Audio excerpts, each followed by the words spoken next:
present in Les person délibérations or over seront Zoom. publiées sur le site web de la Deliberations will be Chambre des communes. broadcast on the À House of titre Commons d'information, la website. diffusion web For information montrera toujours la purposes, personne the qui web parle plutôt que broadcast l'ensemble du comité. always show the If person speaking interpretation rather than the is entire lost, would committee. you please inform me immediately, and we will ensure that it is properly restored before resuming with the proceedings. Reminding for all members that all comments should be addressed through the chair. When speaking, please speak slowly and clearly, and when you are not speaking, your mic should be on mute. With regard to the speaking list, we will continue to do as our practice has been. We are resuming debate on Mr. Bazan's motion. Go ahead, Mr. Bazan.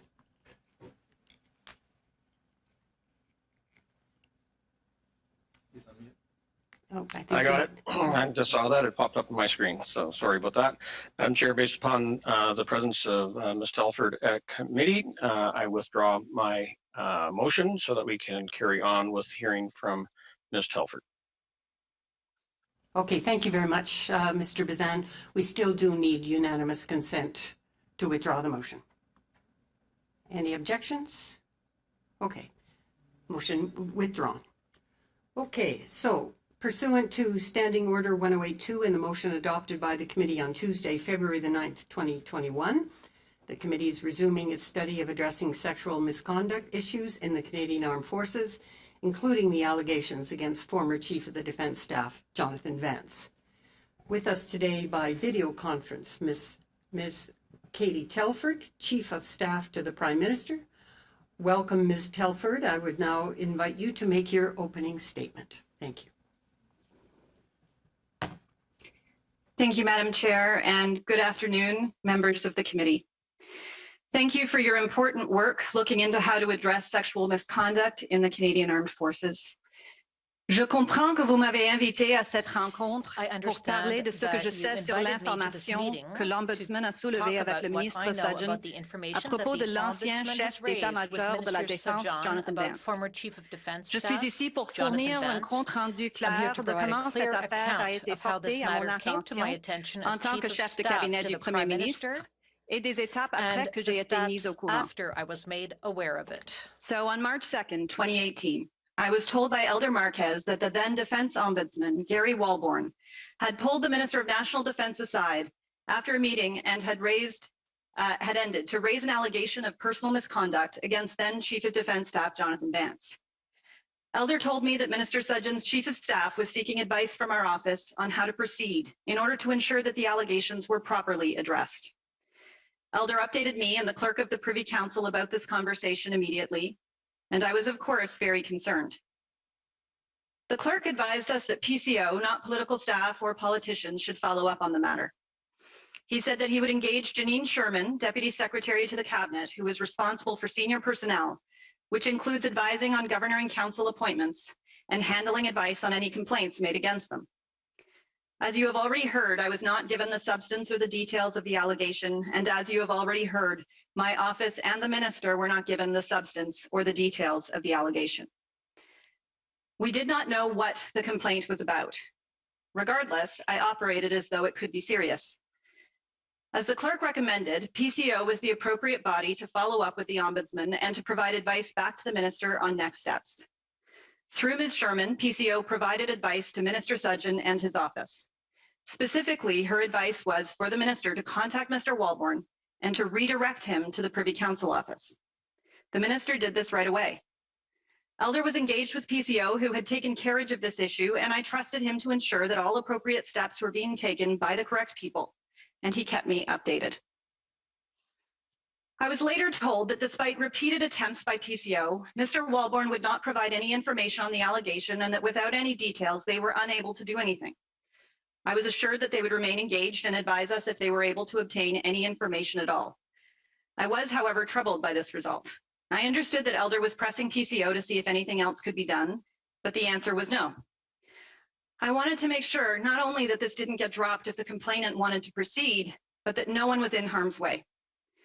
That's why I talked to Elder, who asked the appropriate officials in PCO to ensure that no one's safety was at risk. And I was told that there was no safety issue. Although I remained concerned, there was simply no information at all.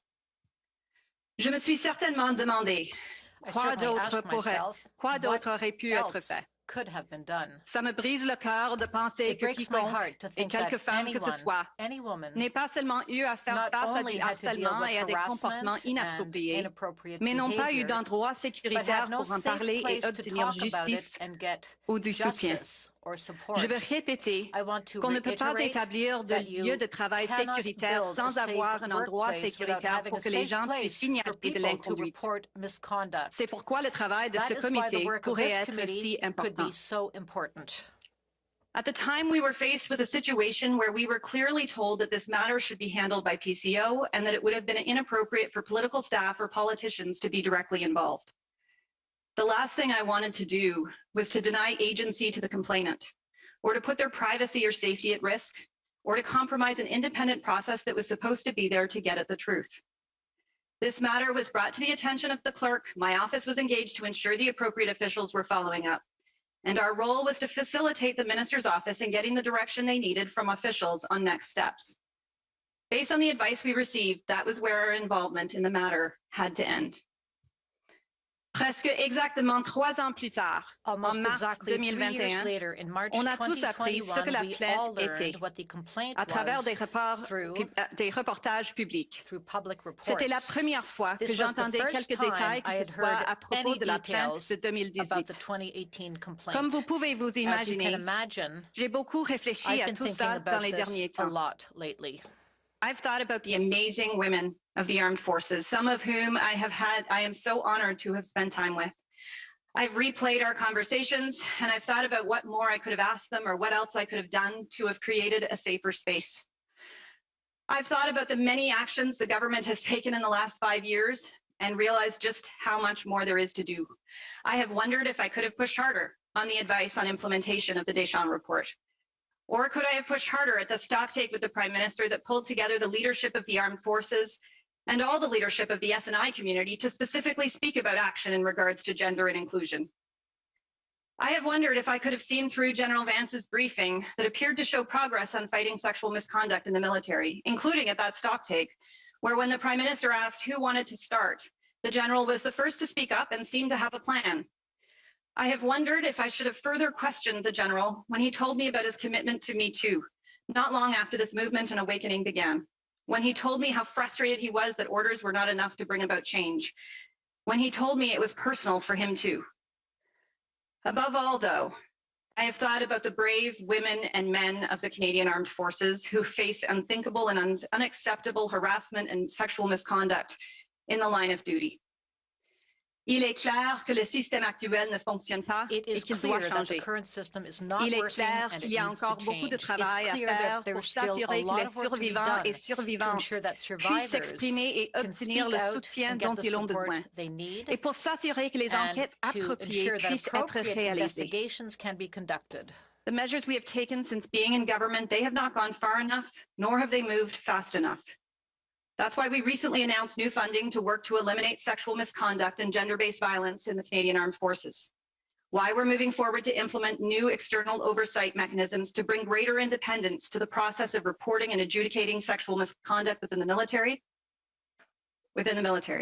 The bottom line is this: women and men in uniform must have a system that works and that they can trust. And until we get there, I will not stop pushing to make that happen. Être féministe n'est pas nécessairement inscrit dans la description Being de a tâches feminist is officielles not d'un chef de necessarily part of cabinet, the official mais je job crois que ça devrait description en of a faire chief of partie. staff, but I believe Et it avec le should be. soutien du Premier And with the ministre, support of the Prime j'en ai fait un Minister, élément I've made it essentiel an de essential mon travail. part of my job. C'est pourquoi j'ai That's dédié why tant d'énergie I've put sans so compter much les heures, energy and tout comme je time l'ai fait into pour it, tant d'autres just as accomplissements I've de ce done with so gouvernement. many other accomplishments Dans of les this 5 government. dernières années, on In a the last investi 5 dans les years, refuges we've et des invested in services pour les femmes shelters qui and fuient les abus. services for On a women mis sur fleeing pied une abuse. stratégie We've nationale pour mettre created fin a à la national violence strategy fondée sur to le end sexe. gender-based On a nommé une violence. We ambassadrice du appointed Canada pour les a femmes, Canadian la paix et la ambassador for women, sécurité. peace and On security. a investi We des millions de invested millions dollars of pour dollars passer en to revue des dizaines de review milliers de the cas tens of d'agression thousands of qui avaient été assault cases that abandonnés had been parce qu'ils étaient dropped qualifiés d'être as sans fondement. unfounded. Il s'agit d'un autre This is exemple de another l'enjeu à example of propos an duquel issue on a about appris which beaucoup much has been grâce aux learned through importants reportages extensive public publics. reporting. In our own offices, we have brought in systems and processes to protect staff for the first time, systems that I hope allow people to come forward, and some already have, to get the support they need and that take allegations seriously. And there is much more that has been worked on and still much more to do. But let me conclude by saying this. I am a feminist. And yes, I believe the time's up. And these are not only words or slogans or about a brand for me. This certainly is not about partisanship. This is about why I get up in the morning to do the work that I do, the core of who I am and what I fight for. I will never stand down on my advocacy or shrink from giving the best advice I can with the information I have. It is unacceptable that women and men in uniform do not have confidence in the institutions that they are a part of. And that's because the system for far too long has allowed perpetrators to hide in HR processes while denying survivors the support that they need. There is no silver bullet here. What the Me Too movement is uncovering and discovering is sometimes messy and complicated because systemic discrimination is entrenched. And as we work to fix it, we won't always be right. It is exhausting and emotional work, triggering for many, including, I'm sure, many of you. It's personal and professional, and it's work that must be done. I was at breakfast with General Whitecross a few years ago, and I remember her saying to me that if the Prime Minister and I were serious about making life better for women, we had to be ready to put everything on the table. That is what we have always tried to do, and what we will continue to do. But if I may take this opportunity to say to General Whitecross and all the other incredible women and men who have served and who continue to serve our country in the armed forces, I know there is even more we can do and we must do. And I am recommitting to doing everything I can to assist with that.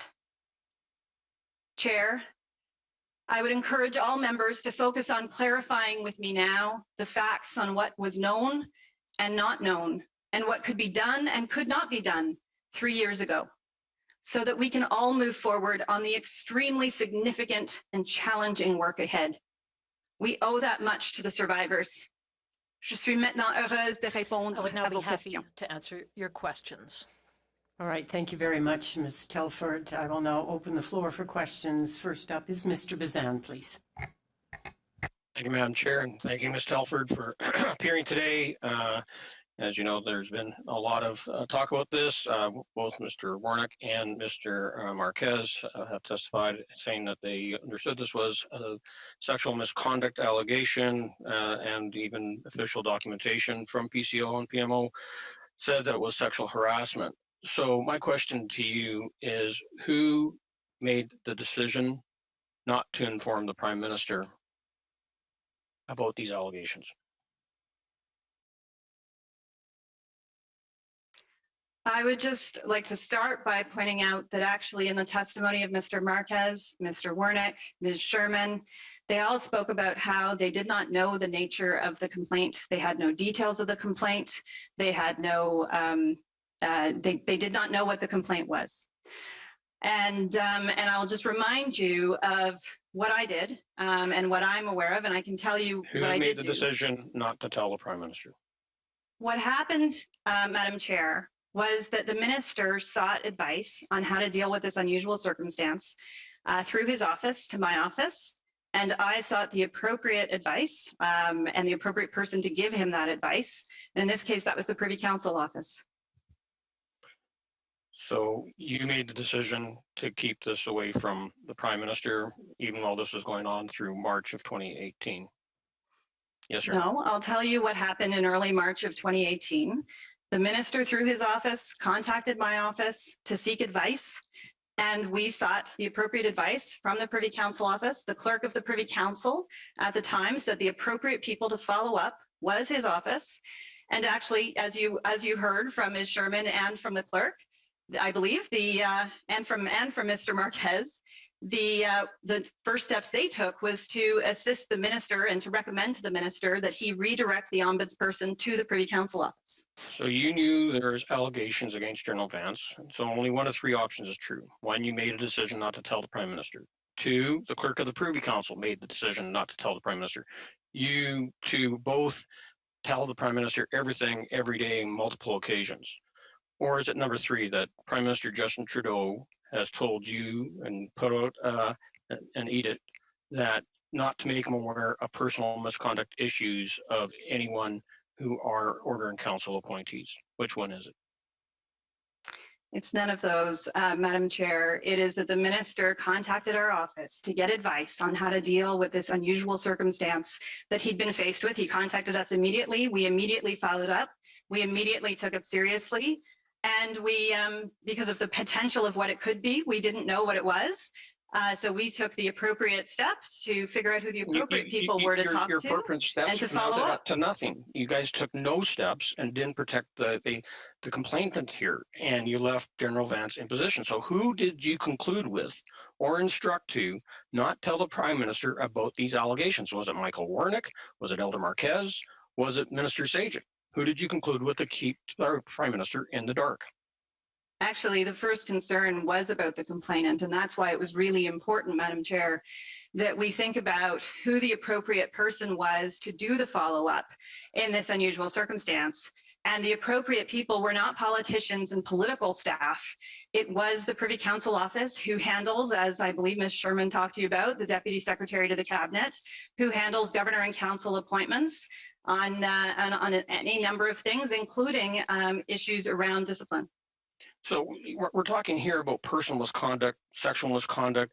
Now, these issues need to be dealt with. They're personnel issues. These are Order and Council appointments. They fall under your portfolio and your purview and your advice that you give to the Prime Minister. So are there any other personal misconduct issues that you decided not to inform Justin Trudeau about? Yes or no? Is it once? Is it 5? Is it 10 times that this has happened that you've kept him in the dark on issues of personal misconduct? I want to remind you about what we knew and didn't know in March 2018. All we knew was that the ombudsperson, as I said in my opening statement, at the end of the meeting, pulled the minister aside and suggested he had a complaint and an envelope, as I understand it. And the minister immediately sought advice and wanted to ensure the appropriate next steps were followed. And that's what we did. You seem confused on it, so I wanted to clarify. You guys dropped the ball is what's happened here. Now let's, this personal misconduct issue that you didn't follow up on. Now, on what day did you inform Justin Trudeau about the allegations against Admiral Art MacDonald as Chief of Defence Staff? What date did that happen? I'll remind you what my role was in this, Madam Chair. My role in this was that I was informed of what was happening, and I wanted to ensure the appropriate steps were being followed immediately, that it was being taken seriously because we didn't know what it was, and to ensure that it was the appropriate people following up. And we were doing all of this to ensure that the complainant was being protected. When did you tell the Prime Minister that Admiral Art MacDonald stepped aside because of allegations against him?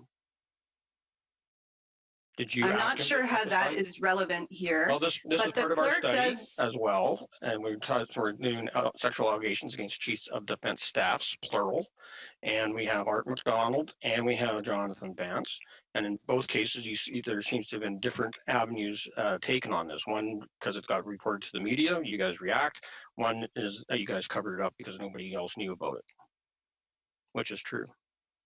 No.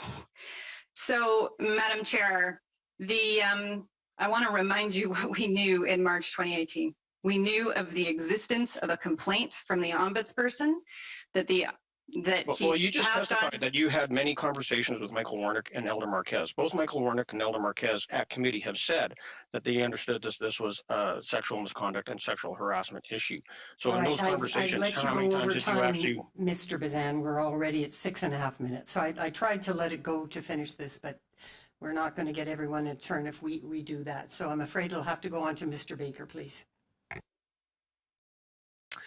Thanks very much, Madam Chair. And Ms. Telford, I'd like to thank you for being here today to answer the committee's questions. And I want to make sure that we all understand what happened here.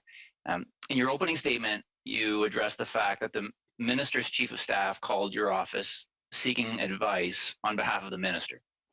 Would you say that that's a normal thing that happens over the course of a workday?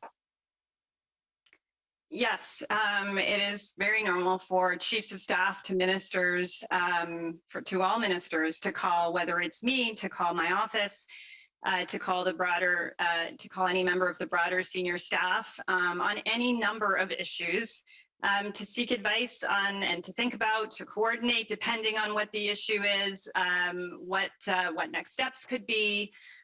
We each have different experiences and we try to share them with each other, and it's all to just keep improving at doing our jobs. Yeah, sure, of course. You've told this committee that the Prime Minister's senior advisor then sought this advice from the clerk of the Privy Council. Is my understanding of your statement correct? Yes, yes. Okay. Mr. Marquez Elder was working with both the clerk, as I understand it, and the clerk put him in touch with the Deputy Secretary to the Cabinet, saying she was the best place to help do the follow-up on this. And actually she took the lead on the follow-up because he determined and she determined it was appropriate for the Privy Council office to be doing this follow-up, which is why they advised the minister in his office to redirect the ombudsperson to the Privy Council office. Okay. And you've just spoken to this a little bit, but I'm going to ask this question anyway. You've also stated, and as we've heard from current and former senior public servants of this committee, that Privy Council office was the appropriate authority institution, particularly the Deputy Secretary to Cabinet, to look into this issue, meaning not only to provide advice to the minister, but to do the active follow-up with the Ombudsman. Is that your recollection? Yes. And I think that can be seen through the documents that have been made public as well, is that the Deputy Secretary to the Cabinet followed up and redirected, suggested to the minister that the ombudsperson be redirected to her. And as she has testified before committee, she then engaged with the ombudsperson's office from there. Okay, thank you. Something really struck me in your opening statement today. You said that you were advised that this matter should be handled by Privy Council office, and that later you were told that Privy Council office was unable to get further information to facilitate their work in this matter. Based on the advice you received, was this where the involvement of you and your office ceased? Yes, other than what I mentioned in my opening statement, which is when we initially, when Elder was giving me updates and saying there was nothing further that they could find out, and therefore nothing that they could advise or act on any further. I talked to Elder about, we both discussed if there was any way we could get assurance that this was not a safety issue. And then actually we got that confirmation. Okay, thank you. At this committee, we've heard about an allegation in 2018, and we've also discussed what has since become public 3 years later. Is it correct to say you didn't know details at the time in 2018, and in fact, you only know them now because they have been reported publicly in the past few months? Completely correct. I had the last number of months, as there were different articles and a lot of people insinuating which one was or wasn't the complaint that had come forward. It wasn't until a March news story where it was specifically reported that it was the complaint that the ombudsperson was referring to. That was the very first time I knew anything at all about the complaint. Okay, thank you. You have testified here that the current system isn't working, that change is needed. And that's something that we have heard at this committee over and over again. Is it accurate to say that beyond the work the government has done, further steps are now being taken? Yes, and I think it would also be fair to say that many more steps will still need to be taken. Many steps were taken in the first 4 years, but as I said in my opening statement, the first 4 years of this government, and following the launch of Operation Honor. But as I said in the opening statement, as you've heard from the Prime Minister and from the Minister, and I'm sure members of this committee and others who testified, obviously there is so much more to do. It didn't go far enough. It hasn't moved fast enough. And that's what we all need to be focused on now. Okay, thank you. Have you ever refused to appear before this committee? No, I haven't. I understand that you were discussing an invitation, and I would have accepted earlier this week, except that I didn't want it connected in any way, shape, or form to the Opposition Day motion that was going on earlier this week. So I was glad to accept this invitation following the vote on Wednesday. Okay, thank you for that. We have heard a lot from Conservatives on this matter, but in my view, they seem to be ignoring history. Is it your understanding that the process that was followed here when an allegation was brought forward was the same as the process used under the previous Conservative government, specifically when a rumor was brought to the attention of Mr. O'Toole, who was then Minister of Veterans Affairs?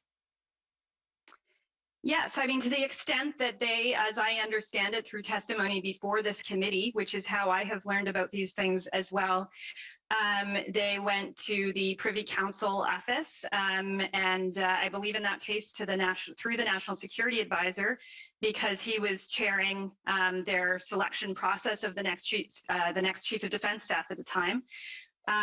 So that made sense at that time. And so, yes, they did, I believe, the same thing that we did, which is a report to the appropriate officials. A significant distinction, I would say, though, is in the content of the information or the extent of the information. We didn't even have a rumor to go on in this situation. I think there are ways to act and follow up on rumors. We knew that there was a complaint, period. Okay, thank you very much. All right, thank you very much. On to Monsieur Barcelou-Duval, s'il vous plaît. Merci, Madame la Présidente. Madame Thank you, Madam Telford, dans votre mot Chairman. d'ouverture tout à l'heure, vous Ms. avez Telford, in your mentionné que opening vous avez été statement, pour la you première fois said informé de la you learned about situation the le 2 situation for the first mars time on March par Elder 2nd Marquez. by Est-ce que Elder c'est bien ça? Marquez. Is that correct? Oui, ça c'est correct. Yes, that's right. Dans son témoignage, M. Marquez In his testimony, indiquait plutôt Mr. que c'était Marquez vous ou bien said that votre you adjointe qui or avait your communiqué avec lui assistant pour l'informer de la contacted situation. him for information on the situation. Comment est-ce que vous pouvez expliquer la How can you différence entre vos deux explain the témoignages? discrepancy between your testimony and his? Merci pour la question. Thank you Comme for je the veux m'assurer de question. bien y I just répondre want et to de make bien sure expliquer, je vais I répondre à la understand question it en anglais, je correctly, m'excuse. and I want to make sure I answer correctly, so I'll It's speak in pretty English. Commonplace, as I said in an answer to an earlier question, for a chief of staff to call in seeking advice. I don't recall whether the chief of staff and I directly spoke in the first instance, or she spoke to my office and the message or a voicemail was left, and whether it was passed on in that manner to Mr. Marquez. But the first time I learned the substance of what was going on was through Mr. Marquez when he debriefed me on his conversation with the chief of staff to the Minister of Defense on March 2nd. Donc, je comprends plus trop, là. C'est comme un peu flou. Vous I'm dites, not sure I vous understand. n'êtes pas sûr si It's a vous bit n'avez pas vague. You're entendu saying parler you're un not peu à travers les sure branches avant, you mais au heard final, la première something at fois some où vous en point, avez but the vraiment first entendu time parler, you c'est par really M. learned about Marquez. the matter was from J'essaie de Mr. comprendre parce que M. Marquez, I'm lui, trying to il dit understand qu'il a because pris Mr. l'initiative Marquez d'aller said that parler, par he exemple, à M. took the Wernick, qui initiative to speak with Mr. a par la Wernick, suite référé à Mme who Sherman. then Ce qui peut avoir spoke une to Ms. certaine logique en Sherman. disant, ben, j'ai été mandaté en tant que conseiller de prendre So des that's étapes de logical plus, mais au because final, la as an personne qui prend les advisor, décisions dans le bureau certain du premier the ministre, c'est la advisor chef de took certain cabinet, c'est vous. steps, but Donc, comment ultimately est-ce que M. you Marquez aurait pu are in prendre ces charge of décisions-là decisions in the sans en avoir PMO. So l'ordre de how votre did part? Mr. Marquez make those decisions? If you mean how did he make the decision on whether to go to the Deputy Secretary to Cabinet, I mean, first of all, Mr. Marquez was a very senior staffer, and as he testified, he was keeping me updated and apprised on the next steps that he was taking after he informed me about what was going on. And he went and spoke to the clerk, which the clerk has also testified to, and the clerk brought in the Deputy Secretary to Cabinet to get involved. And this all happened within the course of hours, really. So this was something we acted immediately on because we were taking it very seriously. Vous dites aussi dans votre témoignage que vous n'étiez pas au You courant also de la said in your nature testimony that you were sexuelle not des aware of allégations. the sexual Pourtant, on a vu dans nature des of articles de the presse complaint of the des courriels allegations. qui auraient Yet fuité comme in quoi le the bureau du conseil media, privé, eux, auraient été au fait emails que had la nature des revealed allégations that était sexuelle. PCO On a aussi knew vu l'ombudsman, the en fait, qui a nature réitéré of avoir the dit au ministre allegations qu'il and s'agissait that the d'allégations minister de would have nature known that sexuelle. Alors, these comment were ça se fait que si le conseil privé, le bureau de allegations of l'ombudsman a est au courant, sexual puis que c'est nature? avec vous que, If que le PCO bureau du knew conseil about privé est these en and communication you're in avec le bureau du premier ministre, communication comment ça se fait que le bureau du premier with ministre the n'était pas au PCO, courant why que didn't the c'était de nature PMO sexuelle? know about the nature of the allegations? So I can speak to what I know, and that is, and I can also look at the testimony of the previous speakers as I have, and I believe that the clerk, Ms. Sherman, Mr. Marquez, and Minister Sudgen have all spoken to the fact that they didn't know the nature of the complaint. And we did, as Elder Marquez said, because we didn't know what it was, there was a possibility that it could be that it could be a sexual allegation. And so that's why we were taking it so seriously at the beginning. It's also why I followed up when I had no further information after some follow-up, why I went to the safety concern question. And I got assurance that it wasn't a safety concern. Merci, mais je vous dirais que je trouve ça un petit peu difficile à croire, étant donné que ce qu'on voit dans les médias, c'est autre chose. Et je serais surpris que le bureau du conseil privé vous aurait pas dit que ce soit de nature sexuelle, parce que c'est ce qui est écrit, qu'on voit dans la presse, dans les échanges. Donc, vous me pardonnerez d'être sceptique. Peut-être le prochain élément que je voudrais vous demander, c'est quand la première fois que vous avez parlé de ce dossier-là, au premier ministre, M. Trudeau? Et comment est-ce qu'il a réagi cette fois-là, la première fois que vous y avez parlé du dossier? Parce que je comprends, c'est que vous n'y avez jamais parlé du dossier en 2018. Est-ce qu'il était content de savoir que vous lui avez caché l'information? Did you deliberately withhold the information from him?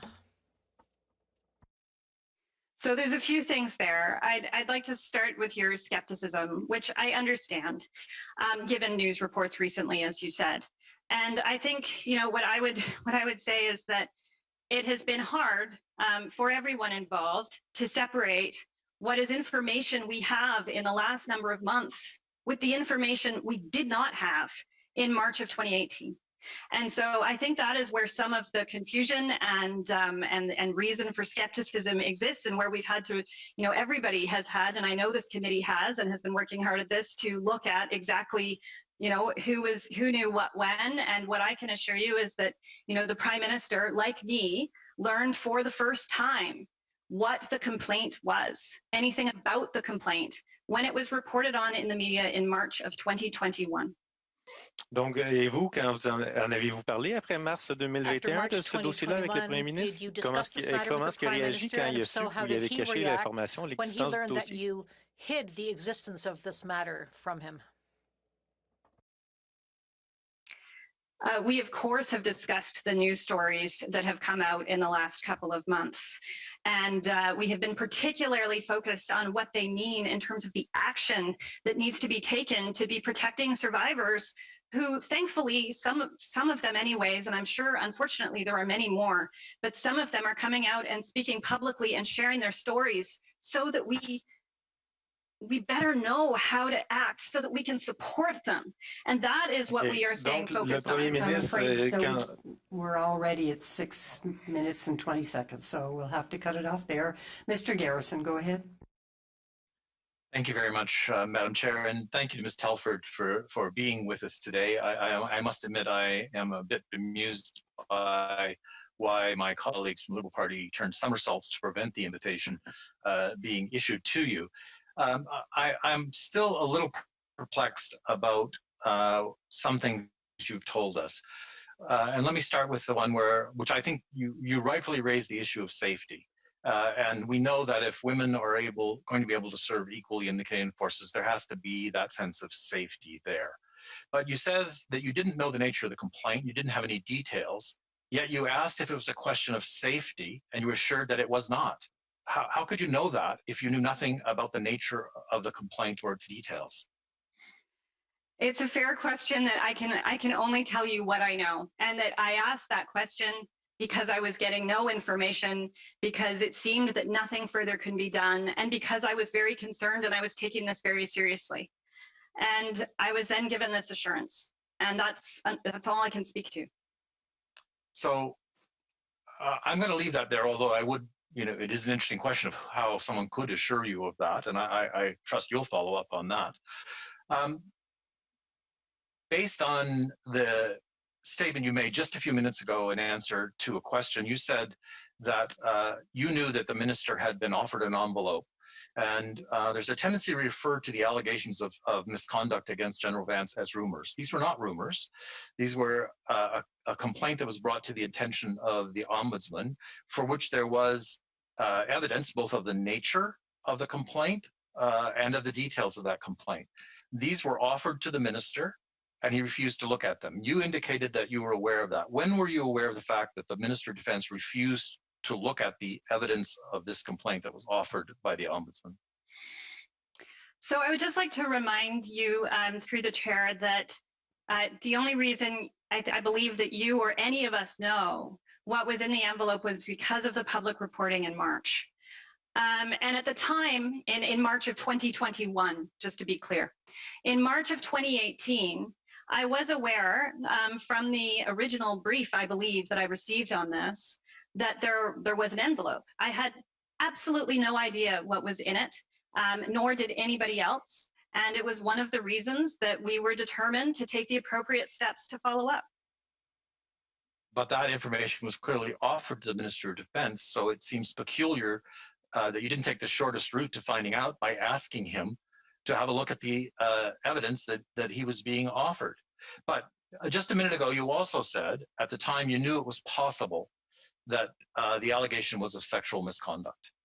And I guess my question here is, given that Madame Deschamps' report existed and said that sexual misconduct was basically rampant in the Canadian military, didn't this ring a bell with you? Because this was an alarm bell, I guess I would say, because this is a complaint against the person in charge of rooting out sexual misconduct in the military. So it would seem to me that you would want to make sure that this is not what that complaint was about. Quite apart from the complainant, this is about the policies and procedures of the Canadian Armed Forces in dealing with sexual misconduct. So did you not think it would be important to figure out whether or not this was a sexual misconduct complaint at that time? So there's a couple of things there as well, and I want to try to deal with both, at least two of the things you've touched on. One is, why not the shortest route as you suggested it? And what I would just remind you is that the minister came to seek advice after this unusual circumstance through his office, and the advice given from the independent Privy Council office that manages human resources across government, governor and council appointments, their advice was to redirect the ombudsperson to the Privy Council office. So unless you're suggesting we ignore that advice, that is the advice that we were given in terms of next steps by the appropriate people. But we've had no testimony saying that they told him he could not look at that evidence. They suggested another path, but no one has testified here saying that they advised the minister he could not look at that evidence. We have not heard that in this committee. Well, certainly what the advice was to myself and to Mr. Marquez, to Elder at the time, was that it should be the Privy Council office responsible for the management of governor and council appointments across governments looking into these things. I don't think you would want political staff, let alone politicians, looking into doing their own investigations. But no one's suggesting the minister should have investigated. But what we are saying, and I'm certainly saying it very clearly, is that he did need to find out whether there was a sexual misconduct complaint against the Chief of Defense Staff, who was in charge of rooting out sexual misconduct in the Canadian military. This is not just, I don't want to demean any other complaints, but not just a run-of-the-mill complaint about sexual misconduct. This is against the person who's in charge of rooting it out in the Canadian military, which is what makes this different from all the others. I would remind you that we didn't know the nature of the complaint at all at the time. And so that is, that is why we were trying to take the appropriate steps to follow up. We were taking it very seriously, however, right from the get-go. And I would also remind you that that is, this is one of the reasons I did ask that safety question and get assurance on it. But if you can I just ask just one more quick question here? Quick one. If you didn't think this was a sexual misconduct complaint, what kind of complaint did you think it was? I think as you can, I think you even actually asserted just a moment ago that there are many other types of complaints. So I'm not going to get into speculating on what they could have been, but there are many different types of complaints that can come forward. All right, thank you very much. On to Ms. Alleslev, please. Thank you very much, Madam Chair. So once again, on March 2nd till March 16th, who made the decision not to tell the Prime Minister? So let me just remind you through the chair that on March 2nd, I was learning about this complaint and I was immediately acting. So once you learned about the complaint, you had to make a decision to tell the Prime Minister or not. Who made the decision? I would remind you that I actually didn't learn about I knew nothing about the complaint. I knew that there was something that the ombudsperson said they have a complaint that they apparently couldn't work on, and they raised with the minister. When you found out about the complaint, who made the decision not to tell the Prime Minister? When we found out about the unusual circumstance that the minister found himself in, we immediately took it seriously. We immediately took action with the appropriate people. You took it who seriously, should follow up but on did it. not tell the Prime Minister. Who made the decision not to tell the Prime Minister? Madam Chair, on March 2nd, I learned that the minister And was then you seeking knew. advice. Okay, and then you knew. okay, Order, I'm Chair. going to interrupt Point of here. order, Chair. Okay, this has got, The witness is the being allowed to answer. interpreters are pulling their hair out. So please, if you ask a question, wait for the answer, and then you can ask another question. All right? Madam we're Chair. making it very difficult for them. So go ahead, Madame Alleslev. You can ask your question. Madam Chair, the witness is not answering the question. Who made the decision not to tell the Prime Minister of a serious allegation against the Chief of the Defence Staff? Madam Chair, at the time, what I was wanting to ensure was done to protect the complainant was that the proper next steps were taken. And that's what I did immediately, and that's what I took seriously. And then there was no more information to be had, as I've told you, except for the fact that I did get assurance that there was not a safety issue. Madam Chair, we heard from the Clerk of the Privy Council that there was a memo to the Prime Minister, and you discussed whether or not to extend his tenure. Who made the decision not to tell the Prime Minister of the allegations against the Chief of the Defence Staff?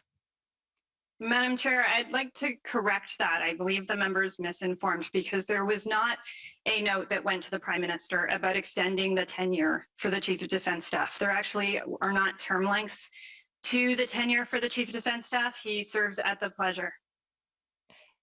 There was who made the decision not to tell the Prime Minister, not when he received a pay raise through a governor in council, not when there was a memo to the Prime Minister discussing options for him to be replaced before the next election. On multiple occasions, who made the decision not to tell the Prime Minister about these serious allegations? So I believe, Madam Chair, that the member is referring actually to the performance management system that the Privy Council office has in place. And in a memo to do with the performance management system, or a decision note that came directly from the clerk to the Prime Minister, there were discussions, which was actually, not usually in the performance management system.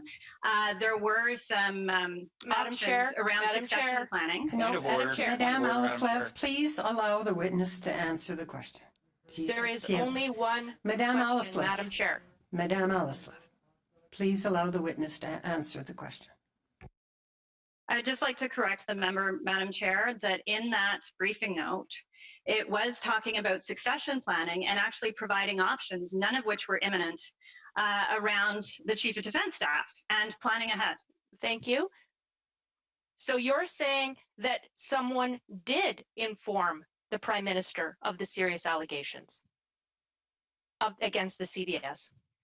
Madam Chair, I'm not sure what the member is referring to here. I'm asking, was the Prime Minister made aware of the serious allegations against the Chief of the Defense Staff? Madam Chair, the Prime Minister Yes or no? became aware of the allegation, the nature of the allegation, the substance of the allegation in March of 2021 when it was publicly reported, and we all learned what the details Thank and you. the nature of the complaint We're were. at 5 minutes now. On to Mr. Spengeman, please. Thank you very much, Madam Chair, and welcome to the committee, Ms. Telford. If you'll indulge me for a moment, I just wanted to put a couple of points on the record. I think there was some discussion earlier with respect to the nature of the action and whether or not it was sexual in nature. Three witnesses appeared before this committee, and I just wanted to put on the record what they said. Elder Marquez on April 19th testified before us, and I'm quoting, "I believe I was told that the issue was an issue of personal misconduct. I think my presumption was certainly that it could be of a sexual nature, but I don't think it was actually, I was actually given that information specifically." That's Elder Marquez.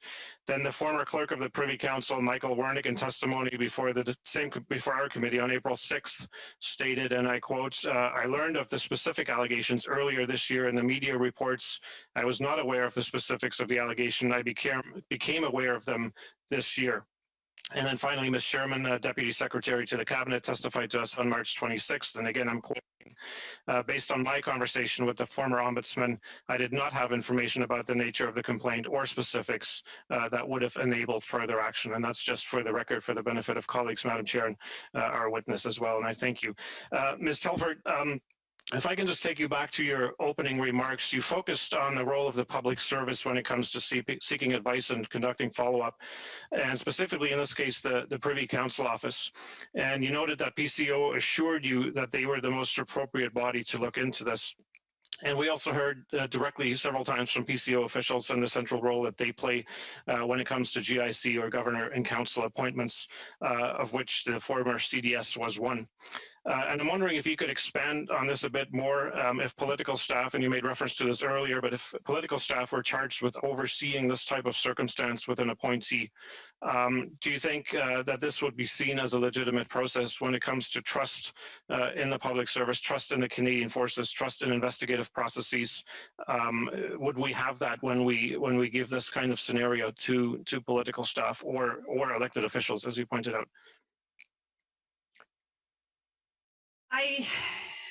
Thank you, Madam Chair. I think given how difficult it has been, even of late, for us all to keep partisanship out of these discussions, I think it's just a further demonstration of how important it is for there to be independent and objective people who are and it is why the public service is there, but also to manage ongoing governors in council appointments that go beyond perhaps the life of a government. So they are there to manage. They are also experts in doing this. They've spent their careers in becoming experts in the areas in which they work. I have deep respect for the advice they give, and it's why we followed their advice in this case. Thank you very much, Ms. Telford. And I want to take you back to the conversation about Elder Marquez. And we heard from Mr. Marquez recently on his role and his engagement with PCO. And I understand at the time, Mr. Marquez, as you've described, was a very senior member of your staff in the Prime Minister's office. Going back to the sort of ordinary course of business in PMO, would you consider it a normal process for you to ask a senior member of your office to seek advice from PCO and then to keep you updated with respect to any developments that flow from that? Absolutely. You know, we have an incredible and hardworking group of senior staff who have worked extremely hard for many years now, and Mr. Marquez was definitely one of those staff.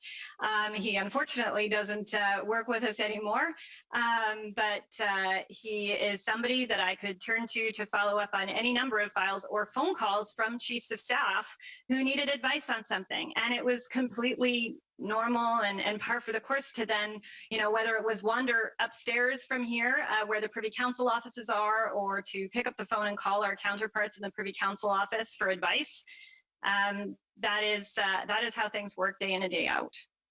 Thank you, Ms. Telford. I've only got about 30 seconds, but I'm just wondering if you could briefly give us your reflections on your reaction when the word came back that really nothing more could be done in this case. Nothing came back from PCO that would help in any way, or from the ombudsperson. How did you react to that conclusion? I was concerned. As I think I said in my opening statement, I was troubled by it, and that's why Elder and I talked through if there was just anything else we could suggest to them to do, or anything else that could give us any sense of what this was about. So he did, he did go back, he did keep pushing and still couldn't. And then we did ask the question around whether we could at least be given any assurance around whether it was a safety issue or safety related issue. And we were assured it was not. All right, thank you, Ms. Telford. I think that's my time for this round. Thank you, Madam Chair. That's your time, Mr. Spengeman. On to Monsieur Barcelou-Duval, s'il vous plaît. Merci, Madame la Présidente. J'aimerais savoir, il me semble que, de façon générale, un chef de cabinet, ça assiste au Conseil des ministres, que je me trompe, chef de cabinet du Premier ministre. Est-ce que, pourtant, c'est l'Ombudsman, c'est au ministre de la Défense, M. Sajjan, qui s'est adressé au départ? Est-ce que M. Sajjan, à un quelconque moment, vous a parlé du dossier? Vous avez eu des échanges avec lui? Did you speak with him? Were there any discussions at all at that time? So participate in might not be the right word. I do have the great privilege of sitting in cabinet meetings at a table to the side of the room. In terms of Minister Sajjan and whether he and I spoke to this at the time, no, I don't believe we did. And his office contacted us on his behalf immediately. We then immediately got follow-up through, or had follow-up. We immediately followed up, or had the Privy Council follow up rather, to give him the advice that he was seeking.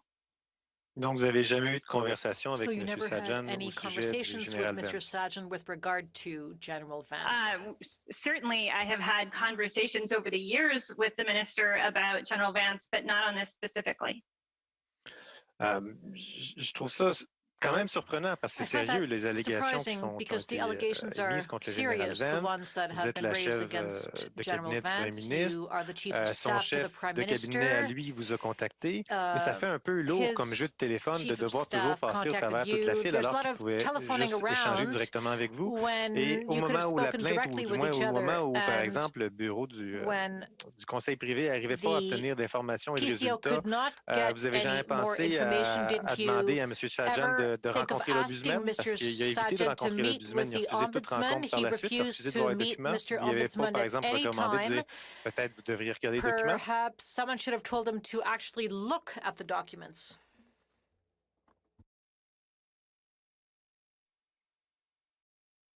So a few things. I treated what I was told about like it could be a serious allegation. But I didn't know how serious it was or was not.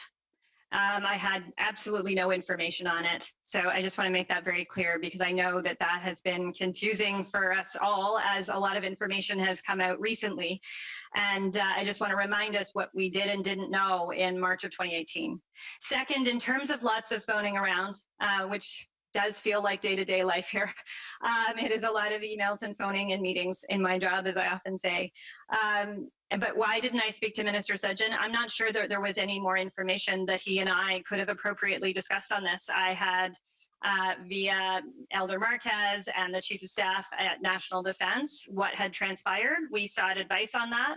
And the advice on that, to your last point, why not? Le temps est expiré. I'm sorry, but your time is up. On to Mr. Garrison, please. Thank you very much, Madam Chair. I think what's clear to us now that the phenomena that Madame Deschamps identified of there not being a good path for complainants and there not being consequences for perpetrators of sexual misconduct in the military was definitely illustrated by this allegation against the Chief of Defense Staff. And so it would seem to me that, as I said, that alarm bells should have gone off when it was a possible complaint of sexual misconduct against the Chief of Defense Staff. And it would seem to me this should have been job one for the Minister of Defense. So I had a look at the mandate letters that were issued from the Prime Minister to the Minister of Defense. The first one makes no mention of sexual misconduct issue whatsoever, even after the previous government had already received Madame Deschamps' report. The next two, in 2019 and 21, make a bland statement about making sure there's a workplace free of sexual harassment. So at no time did the Prime Minister direct the Minister of Defense to implement the recommendations of the Deschamps Commission. Can you explain why this direction was not given to the Minister of Defense? So I don't unfortunately have the mandate letter in front of me from 2015, but I actually do believe that there is language, not perhaps specific to the Deschamps report, but there are certainly language around efforts around inclusion, and I believe even as specific as going at, I'm going on a bit of a distance of memory here, but on addressing, well, certainly inclusion issues, and I think perhaps even harassment, but regardless of what was in the mandate letter, I can tell you about the work that was being done over the course of the first mandate, and I referenced some of that in my opening statement, but including, you know, we actually had a stock take with the leadership across of the S&I community and security intelligence services, talking specifically, and actually it was a meeting led by the Prime Minister with Minister Sudgeon and a number of other ministers, relevant ministers that were there. And I can remember Minister Sudgeon speaking at that committee about, you know, the enormity of pulling everyone together to specifically talk about inclusion and looking for plans. We asked for the numbers in advance so that we weren't simply looking at numbers, that we were looking at action plans. And as I said in my opening statement, I am not here to say any of that was perfect. There is clearly so much more work that needs to be done. And I've been doing a lot of reflecting on that meeting and what more in the meetings that followed, the work that followed on what more could have been done. Because you're right, more needed to be done and more needs to be done. Madame Deschamps' report specifically called for creating an independent complaints process and also for a center for providing services to survivors that was independent of the chain of command. Neither of those happened. Yes, a sexual misconduct support center was set up, but it was not independent of the chain of command administratively, and no independent complaint mechanism was created. So how could these two key recommendations, no matter what else was going on, have been neglected by this government for 6 years? So I actually did find it in my notes, Madam Chair, so I would just like to put it on the record that yes, in the mandate letter in 2015, there was a line that says establish and maintain a workplace free from harassment and discrimination. But let me also concede that obviously there is so much more work to be done on that front. I'm not trying to suggest we have accomplished that by any means at this point. In terms of why the Deschamps report was not fully implemented, I think we've heard a lot about that of late. You've heard me reflecting on that personally. There were debates on what more could have been done in the first mandate, but as you yourself said, many steps were taken. There clearly are more that need to be taken and taken quickly, though, and I believe that's why, well, not I believe, I know that's why I was party to the discussions as to why the recent announcement ensures that actions can be taken very quickly as Madame Arbour makes recommendations. All right, thank you very much. Monsieur Paulus, s'il vous plaît. Merci, Madame la Présidente. Thank you, Madame Madame Chair. Telford, avec Ms. tout mon Telford, respect, je dois vous with dire all due que je respect, I considère ce que have vous to dites say aujourd'hui that I totalement find incohérent. what you're saying today Ou, si vous is dites la completely vérité, donc vous inconsistent. confirmez qu'en But if you're mars, le 2 saying the mars truth, 2018, vous so n'avez pas tenu bon that in d'informer le March Premier of ministre des 2018 allégations. you did Vous not dites que vous n'étiez pas au courant des see allégations fit alors to que inform plusieurs the Prime courriels Minister. qui You prouvent said que that you le were not PCO aware of the savait que c'était nature of des the allégations d'inconduite allegations, even sexuelle. though there are emails to prove Alors, the je voudrais contrary. savoir ce qui est arrivé au mois So de juillet, I would like to know parce what que happened Michael in Vernick a July. confirmé, le Michael conseil, Bernick, l'ancien the greffier du Conseil former privé, a confirmé qu'un mémo qui avait été Privy envoyé au Premier Council ministre advisor said that the pour Prime Minister had recommander received a l'augmentation de memo salaire du général Vance to et aussi recommend lui a pay octroyer une increase for prime de General risque.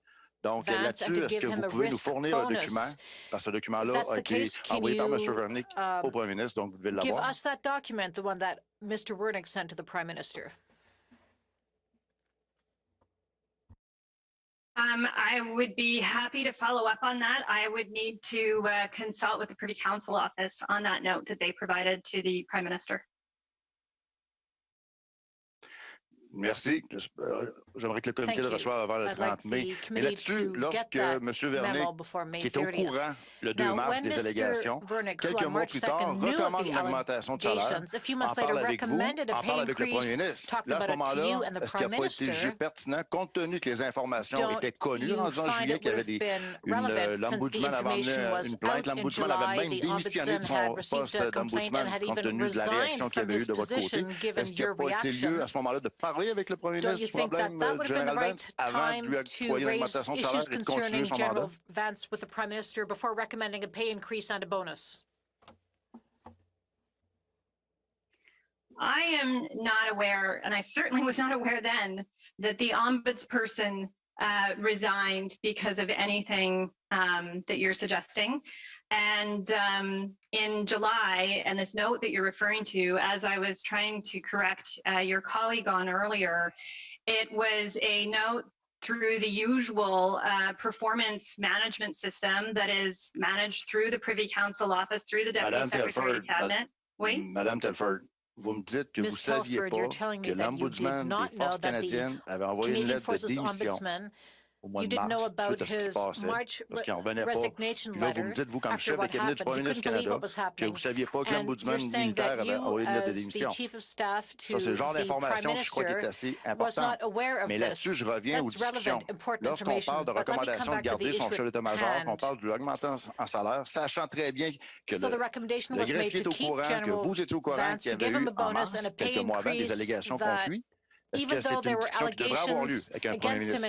Lorsque le premier ministre, vous dites au début que ce n'était pas le politique qui devait s'occuper d'un cas comme ça, mais je regrette, c'est le premier ministre qui nomme les chefs d'état-major, c'est le premier ministre qui en est responsable.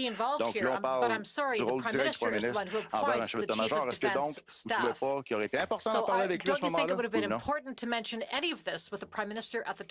So you're asking about the performance pay system, and I just want to be clear that, you know, and you're referring to a raise and a bonus. There is a performance pay system where all eligible governor and council appointments go through an annual performance management process.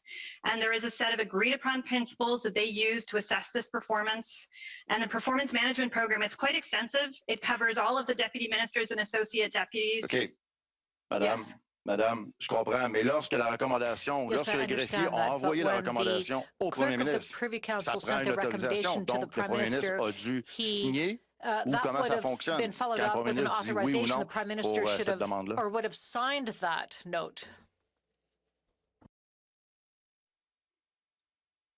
Yes, the performance management note was a note from the clerk for the Prime Minister, and the clerk provided all of the relevant information that applied through the performance management process in that note. And as you know, I went to the Privy Council office in March 2018 as actually the first step, well, or Mr. Marquez went to the Privy Council office as an immediate first step. And so they had all of the information ma question, c'est pas ça. Ma question, je veux savoir, est-ce que le Premier ministre doit signer... Point of order. Go ahead, Mr. Baker. Mr. Paulus is consistently interrupting the witness, and I'm not able to hear her responses as a result. And I'd ask that you ask the member to allow the witness to finish her answers before asking his next question. All right, thank you. Go ahead, Mr. Paulus. Si vous me donnez plus de temps pour la traduction, Madame la Présidente, ça va me faire plaisir d'attendre. Donc, je voudrais... Madame Telford, je reviens sur ma question. Je voudrais savoir si le Premier ministre a signé pour autoriser l'augmentation de salaire General Vance.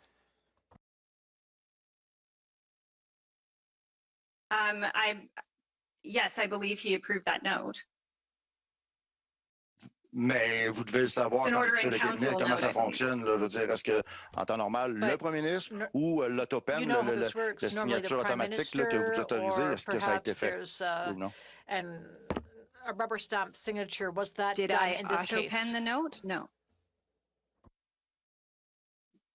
Donc, le premier ministre a signé. Donc, si le premier ministre a signé, c'est qu'il a écouté les recommandations de M. Vernick et il n'y a pas eu de discussion à savoir si le rendement de General Vance avait un point litigieux comme la plainte qui est amenée par l'Ombudsman. C'est bien ça? And the complaint which had been raised by the Ombudsman.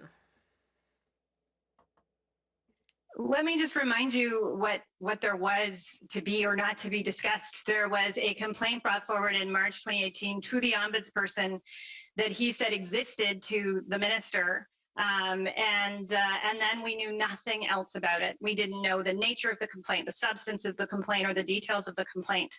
So I'm not sure what you would have had us discuss, but the details and nature of the complaint is not something that we can revisit. We did not have it. Expiré, c'est 6 minutes, 6 minutes sorry, et Mr. demie. Podus, your I did time let is it go up. a little bit longer. So it's on to Monsieur Robillard, s'il vous plaît. Merci, Madame la Présidente. Thank you, Madam Chair. Bonjour, Madame Telford. Good Et afternoon, merci Ms. de votre Telford, présence and spontanée thank you aujourd'hui. for being Si l'on here. considère ce qui s'est passé en When you look at what 2018 happened in et les 2018 nombreux survivants qui se and sont the many présentés cette année survivors who avec came des forward histoires this concernant year leur with propre their expérience en stories service, about y their own a-t-il d'autres experiences réflexions within the que armed vous forces, aimeriez is there partager anything avec else ce you would like to comité share with this sur la base committee de ce que vous savez maintenant based ou on what you auquel know vous avez now réfléchi depuis? and Je sais any que thoughts you may have had vous avez since these mentionné avoir revelations came réfléchi forward? à cette You question said you've à de thought about nombreuses this reprises issue au cours des dernières many semaines times et je over sais que the le past few comité weeks, and I know apprécierait the vos committee réflexions. would appreciate your thinking on this issue.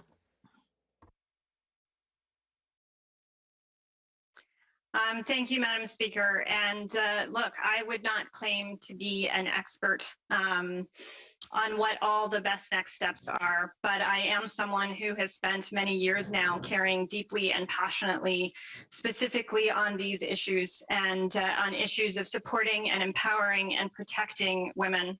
And over the past 5 years in particular, since I have been in government and in this role, I have had the great privilege of getting to know a number of women in the armed forces, and particularly a number of the senior women in the armed forces who I've been able to have conversations with. And I have learned so much from them.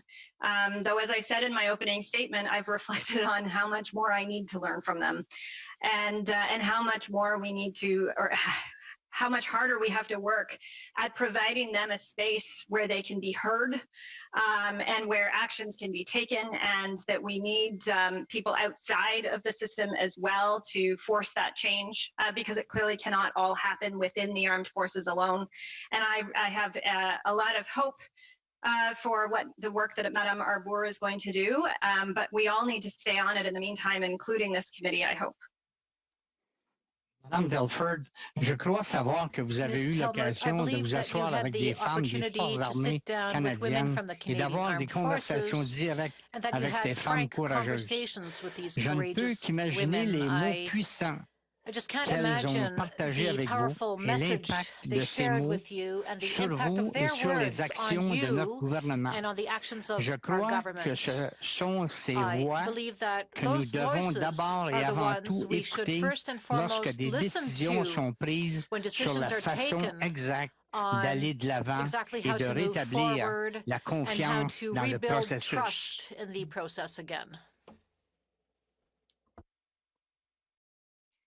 I think that's right.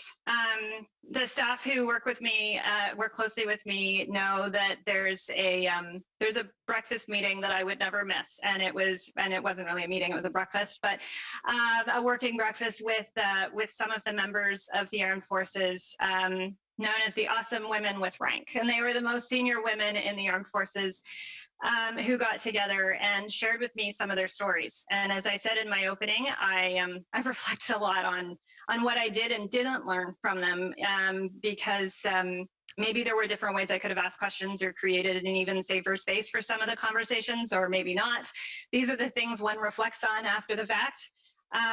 But I did learn so much in those conversations, stories about, what it was like to try to, and I know that there are members of this committee who can speak to these stories as well, but I learned from them stories about what it was like to try to find childcare on bases and uniform issues. And we did talk about power and power dynamics within the armed forces as it related to gender and beyond gender.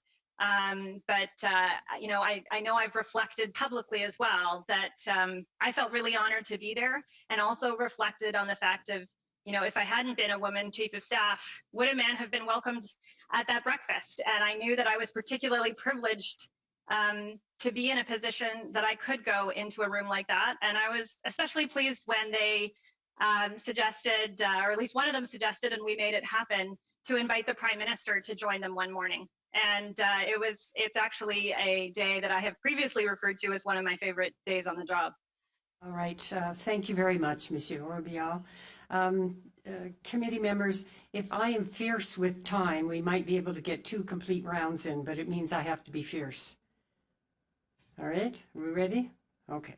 All right, then. Thanks. On to Madame Gallant, please. Thank you, Madam Chair, and through you to the witness. So you personally let his signature go on those documents while knowing the CDS had open allegations against him? To be clear, Madam Chair, sorry, just a yes or no is cool. Well, I just want to remind you what we did and didn't know at that time. You've made that statement several times. I just want to know, you personally let him make his signature on that at-risk pay approval without him knowing, and you knew he didn't know. That was your decision not to tell him before he signed? I want to remind you about what we did and didn't know at the time, which is we didn't know anything about this complaint. We didn't know the substance, the nature, or the details of the complaint. But the Prime Minister was never told of any serious allegation about General Vance. So who made that decision? I want to remind you that while I took the information extremely seriously that the minister, through his office, brought to my office, and that we then passed to the Privy Council office who took carriage of it, we actually didn't know the seriousness or the nature of the Prime Minister was deliberating on the succession plan for the CDS and was not told of the allegations against him. Who made that decision? The performance management program is actually quite expansive and consults quite a number of people. It's a program that's in place for all senior officials across the public service, including deputy ministers and associates. Okay, so we know that, Madam Telford, thank you. Mm-hmm. But while considering approving a pay raise for General Vance, the Prime Minister was never told of serious allegations against him. Who made the decision not to tell the Prime Minister? Madam Chair, through you, I would just remind us of what we knew, which was we didn't know anything about the allegation at the time. You knew there was an allegation, Madam Chair. Point of order. Point of order, Madam Chair. Point of order. Madame Gallant, please allow the witness to finish what she's saying first. Just a yes or no is what we know. Madame Gallant. Point of order, Madam Chair. Point of order. Okay, go ahead, Mr. Baker. Madame Gallant, like her colleague previously, is not allowing the witness to answer questions. Ms. Telford has information, I believe is attempting to answer the question. I would like to hear the answer. I think the folks at home would like to hear the answer. And so I would ask that you ask Madame Gallant to allow Ms. Telford to finish her answers before asking her next question. Ms. Telford, if you'd like to finish your answer, please. I just think it's two things. It's important to remember that there wasn't an allegation in terms of any content around an allegation to speak of. There was a complaint that the ombudsperson raised with Minister Sajan that he was not able to do anything with, and that we were not able to do anything with. The Privy Council office wasn't able to do anything with. And it's the Privy Council office who puts together the performance management program. Okay, thank you. So it was the Privy Council office who decided then not to let the Prime Minister know. Because my only question is, who made that decision? So the answer is the name of a person. No, the answer is that there wasn't an allegation in terms of something for which there was that we didn't know the nature of the allegation or the content, the detail. There was an allegation. Point of order. Madame Gallant. Madam Chair, point of order. Okay, go ahead, Mr. Spengeman. Madam Chair, there's an additional consideration to the point that was raised repeatedly by my colleague, Mr. Baker, which is that it's impossible for interpretation to follow when a member is talking over top of a witness. So I would ask you once again to encourage this particular member to let the witness answer. All right, thank you. Go ahead, Madame Gallant, if you have a follow-on question. So my question is, who decided not to tell the Prime Minister of the existence of an allegation against the General? Madam Chair, through you to the member, I would just again say we didn't have any information about the allegation. We didn't know anything about it. It was something that all the appropriate follow-up was done through the appropriate people, and the appropriate people to do that follow-up was the Privy Council office. And I believe the Privy Council has all of the required information also to inform the performance management process, which they also manage. But the minister knew. Thank you very much. On to Mr. Bagnall, please.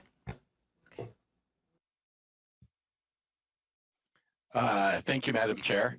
I just want to make a couple of comments and before I go to my questions. First of all, there's some things said that don't really jive with the evidence that we've got from today or from other members. One was the words "drop the ball." Well, when you turn something over for an investigation at record speed almost, you've hardly dropped the ball, and or covered up. The word covered up was used once.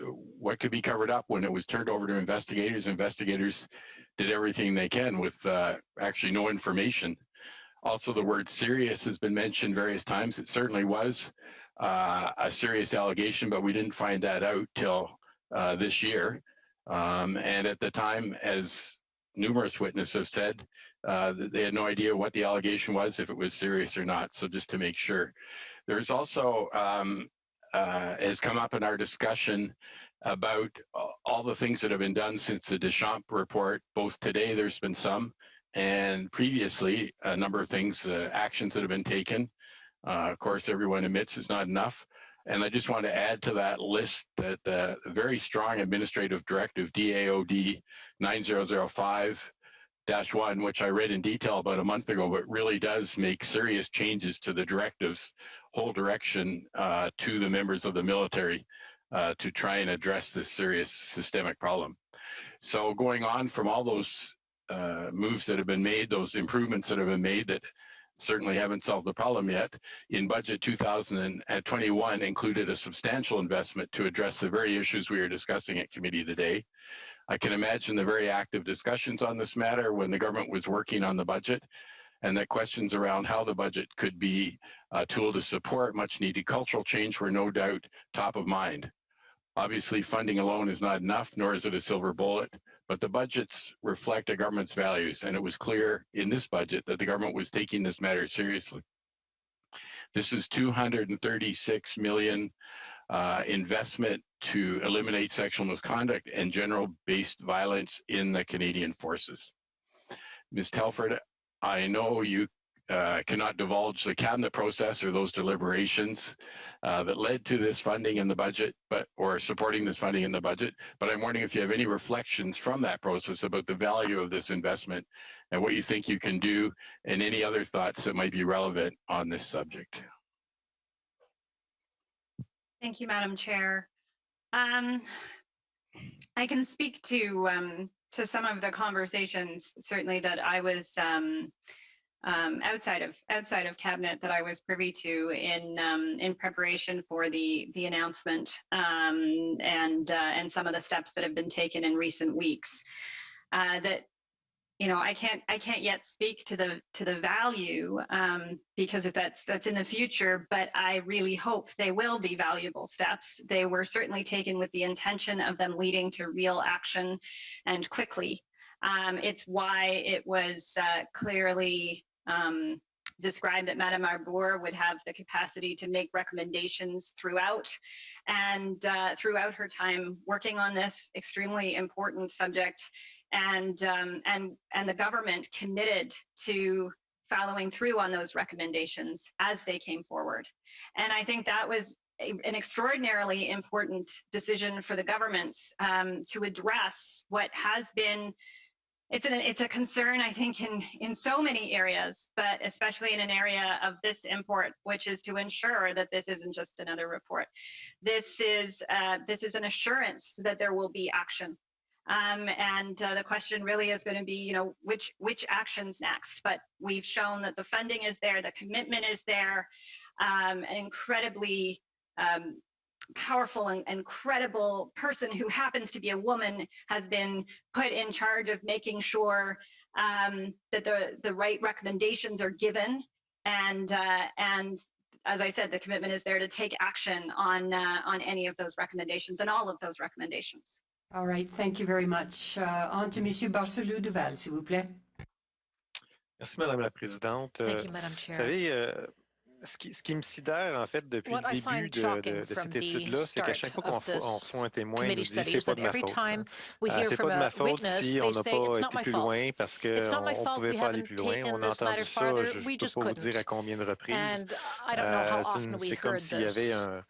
Et tu sais, que ce soit vous, que ce soit Mme Telford, M. Marquez, c'était pas de sa faute, Mme Sherman, M. Warnick, M. Sajjan non plus, c'était pas de sa faute. C'est comme si c'était un problème systémique. Il n'y a personne qui aurait pu être capable de régler le problème ou d'aller au fond des choses. Moi, c'est la version qu'on comprend de votre gouvernement. Mais moi, ce que j'arrive pas à comprendre, c'est que l'information, elle a été présentée à M. Sajjan par l'ombudsman. M. Sajjan a refusé de voir l'information. S'il avait accepté de voir l'information, il aurait eu la preuve, il aurait eu tout ce qu'il faut pour le virer, ça aurait été réglé, puis on n'en parlerait même pas aujourd'hui. Alors, vous ne trouvez pas que, en fait, au final, le problème part de là. Est-ce que vous avez toujours confiance en M. Sajjan comme ministre de la Défense? Do you still have confidence in Mr. Sajjan as Defense Minister? I just want to start with, and I will absolutely directly address your question, but I want to start with your skepticism about it being a systemic problem. I think you've touched on exactly the right thing in your lead up to that comment, in that this is complicated, and it is in that there was clearly not somewhere that this woman who we learned about in March of 2021, there was clearly not somewhere that she felt was safe or appropriate for her to go in 2018 or whenever it was that she Merci, je comprends. Je vous dis pas qu'il n'y a pas de problème systémique, mais il y a des personnes dans le système, puis il y a des personnes qui prennent des mauvaises décisions. Et c'est pour ça que je vous demande si vous avez toujours confiance en M. Sajjan comme ministre de la Défense. And that's why I'm asking you whether you still have confidence in Mr. Sajjan as Minister. I don't know anybody who is more passionate. There's a few of us who tries perhaps to give him a run for this, but who is more passionate about inclusion. And he stands for not only inclusion, but bringing his lived experience to the job. And he did exactly, in this instance, he was faced with such an unusual circumstance, and his first step was to seek advice. Okay, all right. Do you have a quick question, Mr. Barcelou-Duval? Oui, merci, Madame la Présidente. Tout à l'heure, quand je vous ai demandé comment réagit le Premier ministre quand il a appris les nouvelles et que je vous ai demandé et que vous avez une conversation au sujet du général Vance cette année, vous m'avez répondu qu'il aurait répondu la main sur le cœur qu'il faut trouver une façon de régler le problème des inconduites dans l'armée. Il ne vous a pas demandé de détails sur le problème, il ne vous a pas demandé pourquoi vous n'y avez pas dit, puis il n'était pas fâché contre vous. And he wasn't mad at you that you hadn't brought up the matter earlier? I don't believe. I think some of those were your words and not mine. Having said that, what the Prime Minister and I did talk about when we first learned in March of 2021 what the complaint was that was brought to the Ombudsperson in 2018 was it added to now what it's going to inform our path forward. It tells us one more way because we now do know what the complaint was from back then. So it tells us one more way in which we need to tackle the very subject that this committee is looking into. All right, thank you. On to Mr. Garrison, please. Thank you very much, Madam Chair. And Ms. Telford, I do stand corrected. The same phrase, work with senior leaders of the Canadian Armed Forces to establish and maintain a workplace free from harassment does appear in the 2015 mandate letter. I just plead small font. So it's clear that none of the letters referred to Madame Deschamps' key recommendations or implementing them. And you've mentioned a lot of initiatives that were taken since the Liberals became government. But here's where we are. On April 26th of this year, the Department of National Defense tabled a report in Parliament on Operation Honor's lack of success. And what it reported was 581 reports of sexual assault over the term of Operation Honor, which was about 5 years, and 221 incidents of sexual harassment were logged in that same period. And we know that these incidents are underreported. So this means currently in the Canadian Armed Forces, incidents of sexual assault and sexual harassment are happening at least once every 2 days. And so I find the failure to tackle those key recommendations of Madame Deschamps shocking at this point. What do we say to people serving in the Canadian Forces now? We're going to start another study and there'll be some interim recommendations. This is a crisis, and if this were any other institution, we would have seen far more extensive action by now, including replacing those who failed to deal with this problem. So I would just correct one bit, which is that there were, I believe, in terms of you suggesting that the recommendations of the Deschamps report weren't followed. There was some work flowing from the Deschamps report. There absolutely was. Having said that, not all of it was done. And I think we all know that, so I won't get into all of that. But and more of it needs to be done. And that is what I hope everyone is going to be, and I certainly commit to this, to working on and making a priority in the coming weeks, let alone months. And that's the kind of time frame we should be talking about, as weeks and months, even though it is going to ultimately take longer than that for an entire system to change. Because as has been discussed at this committee, this is a systemic problem. This is not a simple or straightforward problem, as we know from many areas. But we also know that, you mentioned the data and the numbers that have come out in the report. I have mixed reaction to them. It is always horrifying when you hear that women are not safe or men are not safe in their work environment. And, but at the same time, and at the same time, that collecting that data and having that data to inform the work going forward is actually a step in the process moving forward. All right, Having thanks, data. Mr. Garrison, do you have one last quick question, please? Well, I guess I would ask quickly, when mandate letters are issued, is there any follow-up later? So does the Prime Minister go back to ministers, like on this thing, where he said 3 times, work on a harassment-free workplace? Has the Prime Minister gone back to the minister to say, you clearly haven't accomplished what I asked you to do here?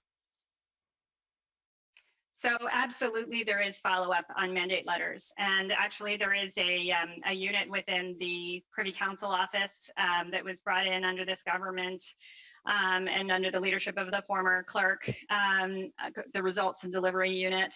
And part of what they do is keep track of work against these different projects. Okay, thank you. On to Mr. Bazan, please. Thank you, Madam Chair. Ms. Telford, you decided not to do anything with this complaint. We know that the Ombudsman offered evidence to Minister Sajjan. You could have looked at those details. The minister had a chance to take those details and act upon them, but you made the decision not to act. And the defense ombudsman testified here at committee, and he said that these were allegations of sexual misconduct. We know that there was emails going back and forth between the Privy Council office and political staffers, and they all talked about that these were issues of sexual harassment, actually, is the terms that they use. So many people knew. Why didn't you tell the Prime Minister? So first, Madam Chair, I would like to correct the member when he says that I did not do anything. I actually acted immediately upon learning of the existence of a complaint that I knew nothing about. I did not have this complaint in my possession. I didn't know the nature or the details of this complaint, and yet I acted immediately, and I took it very seriously. You must have known something, Ms. Telford. You said that you realized... Madame la Présidente. Go ahead, Mr. Robillard. Bon.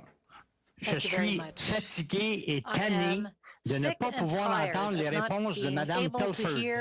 En tant que député, nous avons le droit de participer pleinement à ce comité et j'aimerais que le membre de l'opposition ne m'enlève pas ce privilège.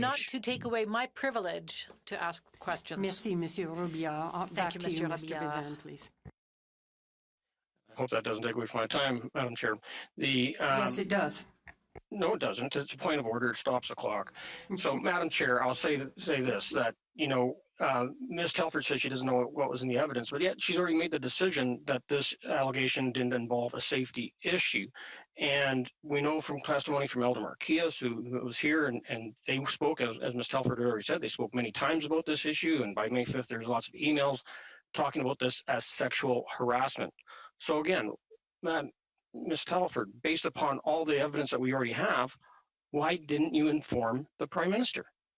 So once again, Madam Chair, I would just like to correct the member through you. I did not make a decision that this was not a safety issue. That was a question that I asked. That was something I wanted assurance about because it was out of concern. It was that I didn't know anything else. And so actually, these were the actions that I was taking to try to ensure that a complainant was protected, followed up on, supported in whatever ways I had the ability to find. But that never happened. That did not include me becoming the investigator in this. That would have been entirely inappropriate for the political staff or politicians of this government. But we know that there was no investigation. Point of order, Madam Chair. Point of order. Look, if we allow all these points of order, and if we allow the point of order, Madam Chair. Go ahead, Mr. Baker. Point of order. Talk out the clock. Point of order. Go ahead, Mr. Bazan once again is interrupting the witness in her responses to our question. Ms. Telford is trying to respond, and I would ask you to direct Mr. Bazan to allow her to answer so that I can hear her responses, so that folks at home can hear the responses, and so that the interpreters who are interpreting for us can do their work. Thank you, Mr. Baker. Go back to you, Mr. Bazan. Thank you, Madam Chair. Ms. Telford, how many times a day would you meet with the Prime Minister?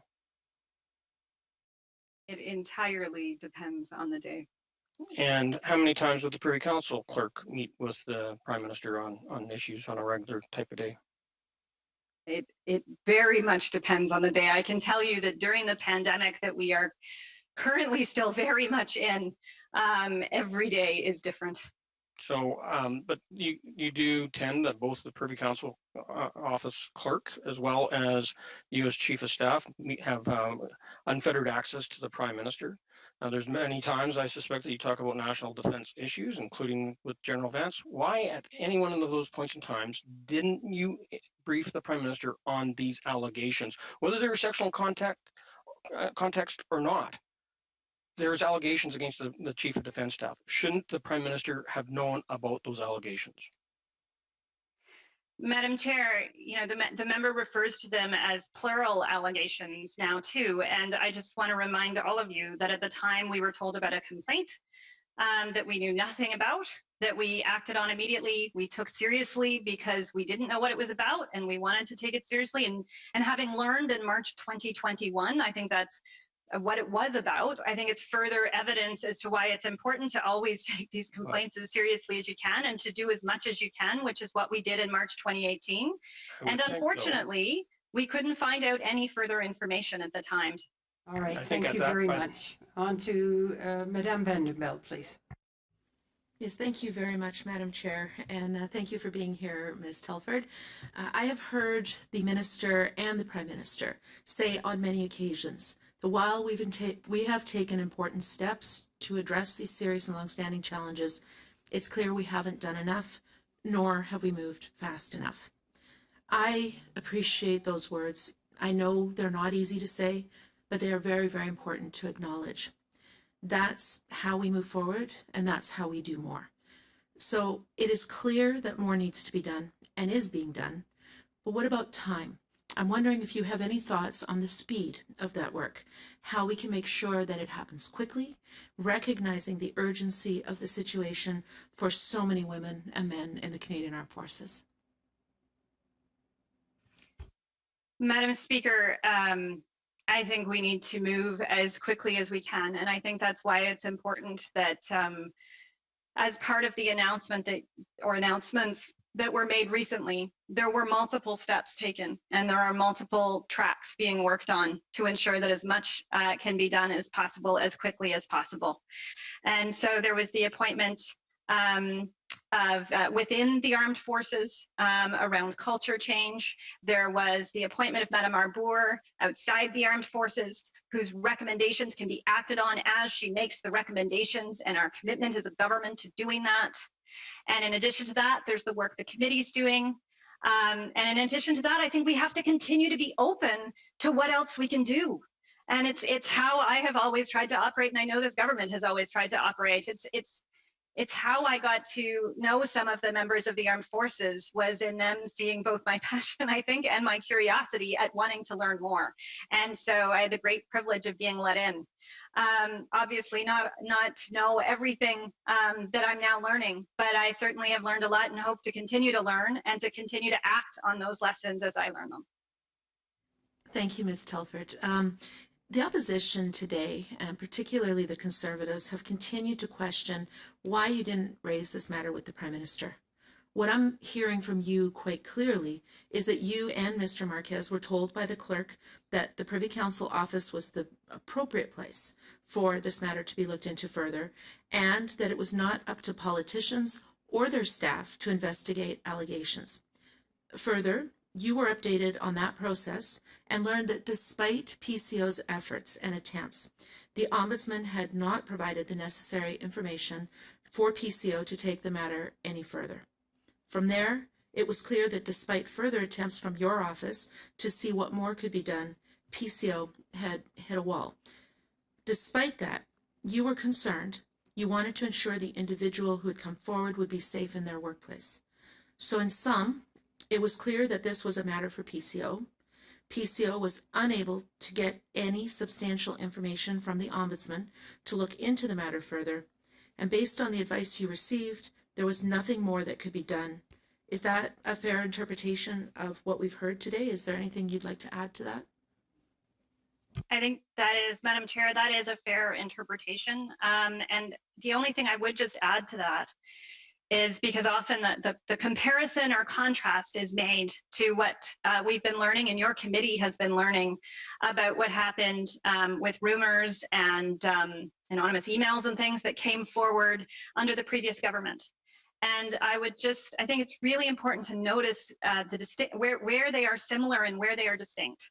And where they are distinct is that they had content that was still being followed up on the public service side. That was the appropriate place for the follow-up to happen, as officials have come before you to already say. But they had content to follow up on. We didn't know anything, nor could the public service find out anything that they could follow up on.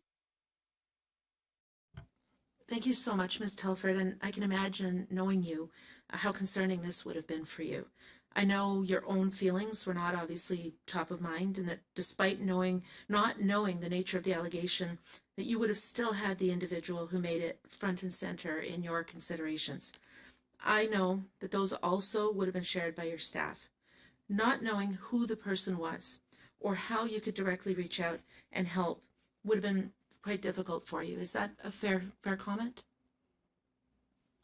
Well, and even more than that, Madam Chair, knowing nothing I have been in situations where I have received anonymous complaints, or as the previous government did, they received an anonymous complaint, they had a rumor, they had things that they could follow up on and figure out how to wrap their minds around. In this case, we didn't have any information other than that all the appropriate steps were taken to try to follow up, to try to do our best to see if there was anything more we could do to support the person involved, to support whatever outcome they were looking for, depending on what the complaint was. I think all of those steps were taken, but that was the best we could do with what we had, which was very, very little at the time. All right, thank you. So this last round, we don't have enough time to do a full round. So what I would like to suggest is that the 5-minute rounds get cut down, the 5-minute questions get cut down to 3, and then we leave the 2.5 where they are. And we're all right with that? Okay, we're on to Madame Alice Lev for 3 minutes, please. Thank you, Madam Chair.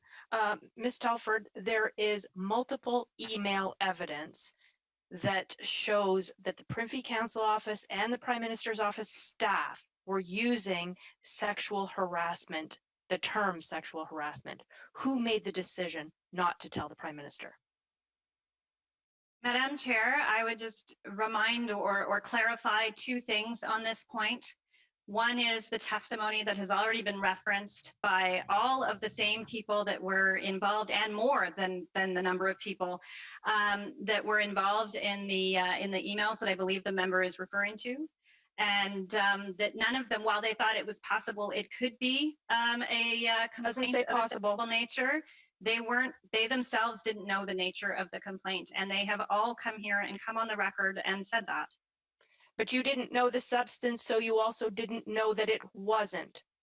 And yet the evidence says the term sexual harassment. So who made the decision not to inform the Prime Minister? Madam Chair, I know I am repeating myself here, but the member is alleging something that is not the case. And what everyone has said that has come before committee, and what I can only speak, I will only speak also to myself, that which the is email point evidence. of order, Madam Chair. Point of order. Go ahead, Mr. Spengeman. I'm just going to repeat the same point that I repeated previously, and I'm sure my colleague listened to it. It's impossible for interpretation to follow an exchange when a member talks over top of a witness. Thank you, Mr. Spengeman. Go ahead, Madame Ellsworth. Ms. Telford, under what authority, what made you think you had the authority to decide not to tell the Prime Minister about these serious allegations against the Chief of the Defence Staff? I believe, Madam Chair, that the member is now asking what my responsibility in this is. And I can tell you that my responsibility, I believe, was to respond to the request coming from the minister. As I said earlier in this committee, a request, while this one was particularly unusual and I was concerned about, a request that often comes in from chiefs of staff and ministers, which is how should we react in this circumstance, or what next steps should we take, or what's your point of view? And that is the advice that I made sure to get him from the appropriate people in place. Ms. Telford, there is email evidence saying sexual harassment in nature. Who made the decision not to tell the Prime Minister? Madam Chair, the member is referring to emails between people who I believe have spoken before this committee. And those same individuals have said that they didn't have any details or any knowledge of the substance of this complaint. All right, thank you. On to Mr. Baker, please. Thank you very much, Madam Chair, and thank you very much, Ms. Telford, for being with us today. I want to thank you for being here today, and I want to express my my sincere disappointment in the Conservative members of this committee and their caucus in their House for their extreme partisanship. Not only that, but they know that the Conservative government and Mr. O'Toole himself followed the exact same process. Go ahead, Mr. Bazan. I don't think it's appropriate that Mr. Baker uses his time to attack other members of this committee, especially after they filibustered. It's debate, Madam Chair. It's not a point of order. It's debate. Mr. It's very much a point of order because he's besmirching our reputation. All right, stop, Mr. Bazan. Is irresponsible. I'd also just say that at the same time, okay, those have been using their time to Mr. questions. Mr. Bazan, please. Back to Mr. Baker, please. I'm disappointed to hear that from Mr. Bazan, who spent the entire time on this committee focusing his time on criticizing others instead of addressing the issue of sexual harassment and assault in the Canadian military. What I was saying was that I want to express my disappointment in the Conservative members of this committee and their caucus in their House for their extreme partisanship. Not only that, but they know that the Conservative government and Mr. O'Toole himself followed the exact same process, except the Conservative government actually appointed General Vance with an active investigation into his conduct was underway. I think that's really important to highlight here. Ms. Telford, I think to wrap it up, I think what I would like to ask you is, you took on a great deal of responsibility when you stepped into the role as Chief of Staff to the Prime Minister, but I don't think you probably imagined that you'd get the kind of attention that you have in recent days. But I know you, and I know your values, and I imagine they are likely why you would have decided to come here today to speak to the issues at hand and to help this committee in its work. Ultimately, I believe that it's our committee's responsibility to find a way forward, and I believe we on this committee have an opportunity to provide recommendations so that every woman and man who decides to serve Canadians in the armed forces has the support they need and come forward with the confidence knowing any allegations of sexual misconduct will be taken seriously. As you know, it's no small task. I know Madame Arbour will play a key role and her recommendations will be critical. But I also believe our committee has the opportunity to make a difference. Would you care to comment on that at all or share your thoughts? A couple of quick thoughts, realizing the time. But I would start by saying this has been an extraordinarily difficult week in an extraordinarily difficult time already. I appreciate where Parliament, what they decided in their vote on Wednesday. And I was pleased to come here. And what has motivated me through this week has been focusing on an issue that I am incredibly passionate about, that I feel extremely strongly about. And I do know that all of you do too. And I know that Parliament does. And I know that if we can all put our collective minds together, that we can truly make the change happen that our Canadian Armed Forces and the women and men in it, some of you here who have served in the Canadian Armed Forces, that you all deserve to see happen. And that is what we need to stay focused on. And we need to stay focused on that before almost anything else, and certainly before partisanship. And I think that has been the most disappointing thing that I have experienced this week as someone who, since I was a little girl, have revered that place up the hill from where I am now. And I really hope we can all focus on what this committee is studying right now, which is sexual misconduct and how we address it in the armed forces. Thank you very much. Thank you. Monsieur Barcelou-Duval, s'il vous plaît, 2.5 minutes. Merci, Madame la Présidente. Thank you, Madam Chair. Bon, Madame Telford, vous avez dit tout au long du comité que vous n'étiez pas au courant des détails in your testimony that you were not aware of the details of the allegations. You did not know they were of a sexual nature. Je pense que c'est bien établi maintenant que la raison pour laquelle vous n'aviez pas ces détails-là, c'est parce qu'il y avait un ministre de la Défense en la personne de M. Sajjan qui n'a jamais voulu voir ces détails-là. Et malheureusement, c'est le même ministre de la Défense qui n'a pas implanté les recommandations du rapport Deschamps. Vous ne trouvez pas en fait qu'au final, si ces actions-là avaient été prises de la part du ministre, on ne serait pas dans la situation dans laquelle on est aujourd'hui? Puis vous ne trouvez pas aussi que quelque part, votre gouvernement finit pas par porter l'odieux de toute la perte de confiance liée au traitement des femmes dans l'armée? With regard to how the Canadian Forces treat women. Let me try to work backwards through that, Madam Chair. I think this, as I said in my opening statement, and as the member and I have discussed over the course of this committee hearing, this is a systemic problem that dates, or challenge for us all, that dates back to, unfortunately, long before our government came to power. And it is one that our government, as I established with one of the other members, has been trying to tackle since we first got into government. Though, as we also have already established, it is something that we believe much more needs to be done, and much more quickly. But to your point around Minister Sajjan, if I can address that, I just want to say, you know, he was faced with this unusual circumstance, and his first instinct was to seek advice.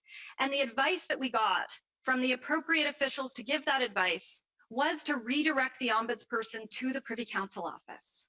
And I don't know what else could have been done. Madame Telford, vous maintenez que c'est simplement un problème systémique. Puis je suis d'accord qu'il y a peut-être un problème dans le système, mais il y a des gens dans le système qui prennent des décisions. Et votre gouvernement, le gouvernement libéral, a eu 6 ans pour implanter les recommandations du rapport Deschamps, puis il n'y a rien qui a été fait.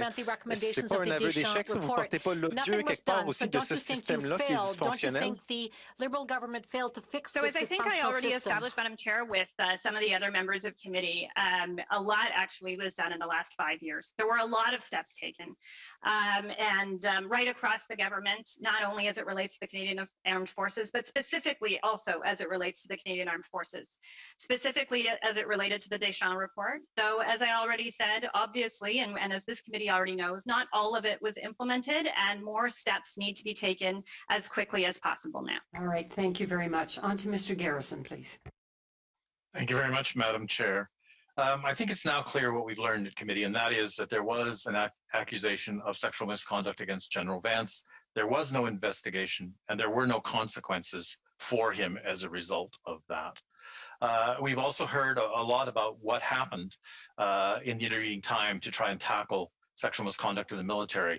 And it's clear that those measures were ineffective, and it may have something to do with the fact that the person in charge had an obvious conflict of interest because we now know he's been subject to multiple allegations of sexual misconduct. And we have a ministerial system of government here where no one has taken responsibility, either for the failure to investigate General Vance and leaving him in office, or for the general failure to make progress on sexual misconduct in the military. So my question really is, how can we make progress? How can we go forward? How can we give confidence to those who are serving in the military now that sexual misconduct will be taken seriously? If there have been no consequences for the senior military leaders, and no minister has ever taken responsibility.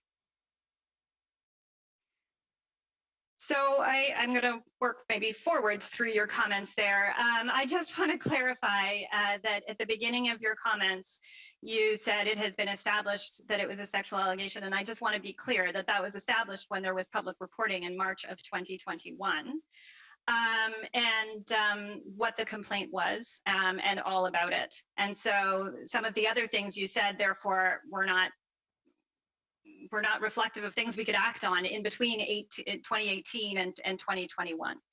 In terms of accountability, I hope that me and the many others who have come before this committee, that is a form of accountability.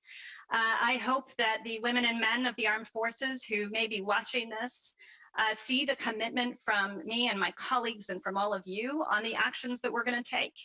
And I believe that Parliament has very much been holding us to account, and that the women and men of the armed forces also have the capacity to do that through the systems that are being put in place now. I want to thank you again, Ms. Telford, for being at committee and your willingness to show up today. And I want to say that I look forward to seeing the signs from this government that this is being treated on an urgent basis, so that, in fact, women, members of the LGBTQ community, and racialized Canadians can all feel that the Canadian Forces is a place they can serve with pride and serve equally. So I thank you for being here today, and I'll conclude my questions there. Thank you. All right, thank you very much. On to the last, Mr. Paulus, s'il vous plaît. Merci, Madame la Présidente. Thank you, Madam Chair. Donc, juste confirmer de façon finale, Madame Telford, and to vous put nous a final dites que point on vous-même, vous ne this, saviez you pas said you qu'il y avait yourself des did allégations de not know harcèlement that there were sexuel allegations envers of Jonathan sexual Vance en harassment mars against 2018, alors qu'on a un Jonathan Vance in courriel March of interne de 2018, PCO qui when confirme in qu'une fact there was a réponse PCO envoyée au internal cabinet du email ministre which Sedgent states pour that dire Minister qu'il y a des allégations Sedgent's office d'harcèlement sexuel. received information with vous, regard comme chef to de these cabinet, sexual allegations. personne So you, vous a as the dit chief of que staff, c'était du are harcèlement saying sexuel en mars 2018, that nobody alors knew qu'on a des these correspondances de allegations PCO were of qui a le disent. sexual C'est nature bien ça, when we have ou an non? email here to prove it. Yes or no? As I believe you just said, that is an email from the Privy Council office or within the Privy Council office, and you've had members from the Privy Council office, including the two top officials involved here, come before your committee and confirm to you that they did not know what the nature or the details of the complaint were. We did operate from the beginning, though. We acted quickly and immediately, knowing that that was a possibility. And Madame Telford, yes.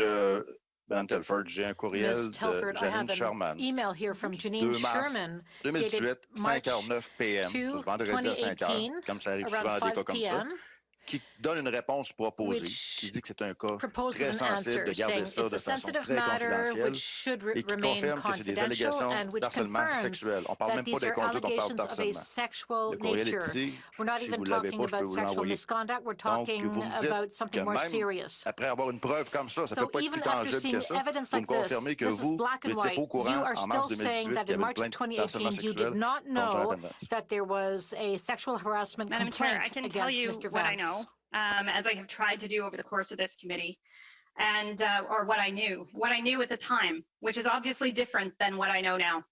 And it's different now because of public reporting. At the time, I knew that there was a complaint. I knew that there was the possibility that it could be this because I didn't know any details about the complaint. Yes, sir.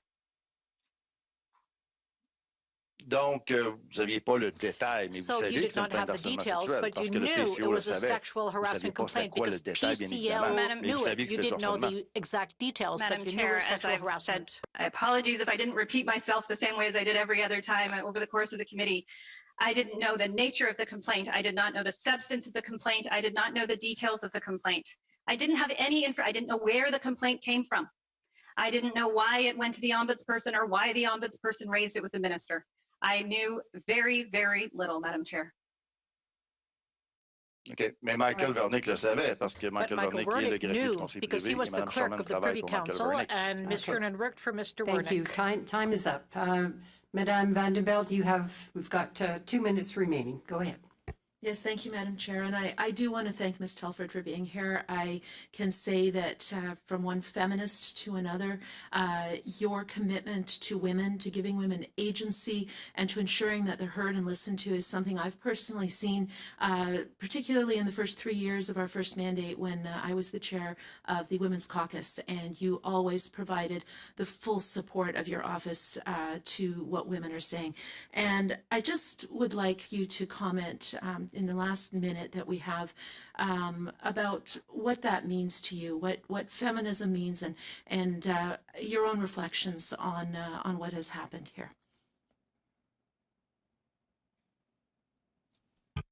Big questions, but I will try to be very, very brief knowing the time. And I would just say it, for me, means in all different forms, us trying to achieve gender equality, and whether it be in the economic, social, or security fields. And it's why we've had meetings across all of those different areas, inside and outside the public service, to see what we could do to provide greater support, to increase the number of women in all of these different fields, including in the security and intelligence areas, and also how to make sure that when they do sign up, when they do put their hand up, that they are provided the supports that they need and deserve, so that they can remain, so that they can be empowered, so that they can be promoted, so that another woman can walk in the door behind me. It's a lot, but it's something that I believe reaches far beyond partisanship and is something that we can all work towards and should be a really, really important objective for us all. All right. Thank you very much, Ms. Telford, for those inspirational final words. You have our gratitude for your time that you spent with us today, and we wish you very well. Take good care. Thank you, Madam Chair. Thank you, everyone. All right. Are we good to adjourn, people? It is 3 o'clock. We good?